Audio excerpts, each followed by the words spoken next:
us through the changes? You said Saturday night Cheslin had cramps. Yeah. Thirdly, you said the mouth got pink, so he's all right. I'll take you through everything now. Morning, everybody. Sia, if he gets through training today, he still got niggle on Sunday, yesterday. So we obviously want to get him into the team, but he has to get through today's training, so that's why he's slashed with Paul. And we also don't want to train today. That's why Peter is staying captain. But if Sia gets through, we might make a change there. But we just want to make sure if Sia doesn't get through, then at least we had the captain on the day. So that's why he's slashed with Paul. So if he comes through, he'll replace Paul. Then Cheslin, it's more than just cramps. So he's in amber at this stage. There might be a late change with Cheslin if he really recovers well. We might make a change there, but at this stage I don't think it will be. So that's why we announced the team like it is. Ben Jason have some concussion symptoms which he picked up last week. Buan, Venter and Kian Horn is playing for the Lions tomorrow, so they won't be part of our team. And then unfortunately, Kanan and Grant, Kanan pulled a hamstring and Grant got an ankle injury. So those are the guys that are out. Officials, Rassie, if Sia plays, what happens to Paul? Does he move to the bench? And No, does he replace Paul moves out of the 23.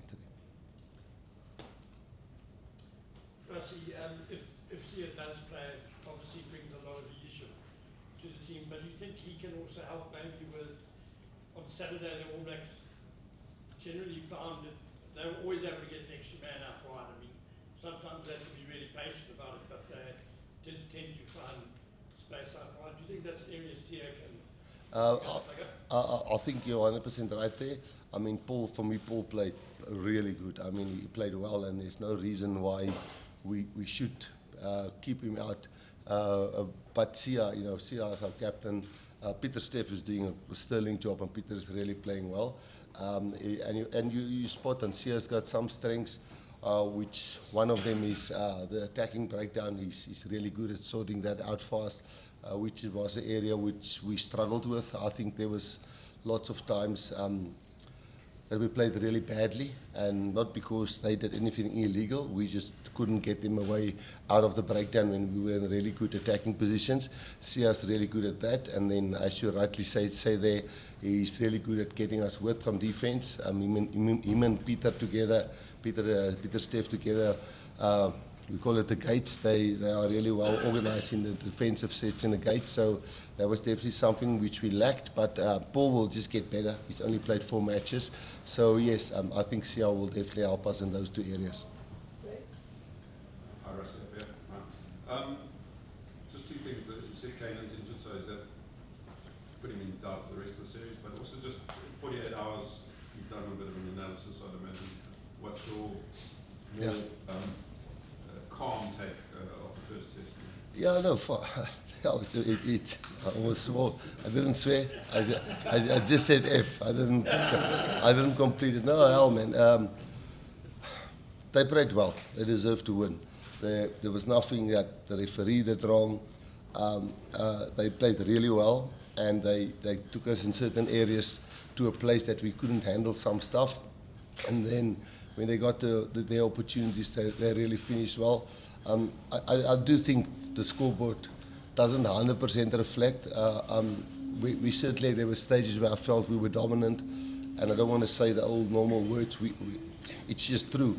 We didn't convert those opportunities, over the try line, knock on the ball. Third scrum, we get a penalty score with 3 points behind. Maybe we should have taken the points. I take that on me, because I also thought we should go for another scrum, and then unfortunately Gerard walked around a little bit. The ref made the right call there, and then where we thought there was maybe a headshot, which obviously the TMO reviewed, and then from the back of that headshot not being a penalty for us, then we got a yellow card and 2 yellow cards from that, and then they ran away with another 2 tries, which make the scoreboard look really bad. But most of the things we inflicted on ourselves, And that's frustrating. I mean, we are irritated with each other inside the camp because, yes, they are a very good team and they're number one in the world now. And we now the team that chases them to try and get the number one spot back again. Do I ever think that during the game there was some stages where we had really good dominance for, I think territory was 60%, possession was a hell of a lot, and we didn't convert that. I thought our defence, although there was 6 tries leaked, was really great up until minute 60. And then a Chargestown try from Grant, and we got penalised for being offsides, and they get away with a little bit being offsides. And with that, I'm not pointing fingers at the referee. Those are things that we normally handled in the past, and we weren't good at handling that in this specific game. Rassie, could you just maybe elaborate on chest? And you said it's more than cramp, is it? Yeah, it's not even the hamstring anymore. It's a little bit of an ankle as well now. Rassie, you've changed your beat quite significantly. I think there's 2 of the guys that are here. Does that suggest you didn't, I know you had injuries, but does that suggest you didn't get what you want from your bench? I think we didn't get what we want from the bench because the guys who started didn't convert when we were there and when we were inside the 22. I mean, we had 11 22-minute entries and we got one reward from it. Now that is good defence by New Zealand, great breakdown work by New Zealand, and poor execution by us.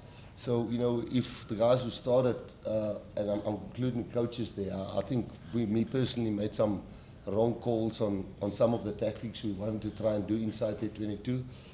Pollard didn't work, and that's on me. And then the way New Zealand stopped us there. So, yes, the bench didn't have the impact, but the guys who started, and us as coaches, didn't give those guys the platform to actually go on and finish those things. They had to chase the game and I don't know, what was it, minute 55, minute 60, those 3 scrums there in the middle. I say it again, wrong call, take the 3 points. There's no bonus points. It's a series. It will get one in game 3.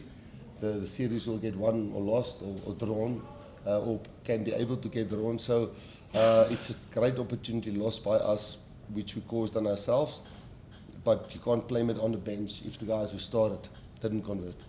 Coach, yesterday Dave Rennie said he expected the Springboks to double down on their tactics, scrumming, kicking high balls, without taking away the game plan. Is that your assumption? Well, they imprinted their game plan on us. And that's where they were better than us. I mean, it's actually funny. I thought this game, I mean, it was, to all agree, for them it was a beautiful game. For us it was, for 60 minutes, a really well contested game, and then they ran away with us. And funny enough, it's 27 minutes ball and play, and everybody wants to chase ball and play. And so I guess that's gone now. We're just very frustrated with ourselves. We are, I know all of us sit here, we got a big hiding of 16 points. So they definitely, what they wanted to do, they got right. I think what we wanted to do, we tried really hard, but then they stopped us with very good tactics at the breakdown. They contested really well at the breakdown. I think we had dominant carries. I think we really had some good momentum. But there was just times when the opportunities was just there for us, and then we just do a stupid breakdown error or playing maybe down the blind or trying to go over the forwards again. So as much as we wanted to try and enforce our way of playing, and I think we did. I think we mauled well. I think we scrummed well. I think for 60 minutes we defended well. But then when they got the 2-3 opportunities out, like New Zealand, most of the years in the past when we played them, they converted. Last vlogging question. Rassie, you said on Saturday it's not a catastrophe. You've been in this situation before. You guys know how to get yourselves out of the hole, so to speak. Was it maybe a concern for you how, from that scrum, things just fell apart a bit from a team that's so experienced? Yeah, it was. Obviously, it's concerning, and when I say it's not a catastrophe, it's awful. It's shit. It's not nice to be in this position. I mean, I would rather play bad and win than play good and lose. Because I thought for quite a number of minutes we played well, but we lost, so that's frustrating. And now, you know, I don't want to make excuses, because what happened to us is on me and is on us as a team. But I think for the first time in a long time, the 5-2-6-3 experiment backfired a bit on us, and I'll say it as it is. But I think odds-wise, if you take it, how many times we've done it, I think this was the first one where, when Kirkley got injured, you know, Jesse went to wing, Damien went to outside centre, Andre, where we would have liked to play him, impact flanker, had to go to 12, and then the whole backline was a little bit rejigged, you know. So with that one injury of Kirkley, and that was bad planning by myself, probably a better thing would have been to put Gaza on the wing, put Sasha at fullback, and put Mani at 10. Then the 12-13 stays intact. And, you know, we also had Grant that could have gone to wing, and Kobus just come straight on. I think I made the incorrect sub there by putting Jesse to wing, and then that disjointed the whole attack flow, and obviously some of the defensive stuff.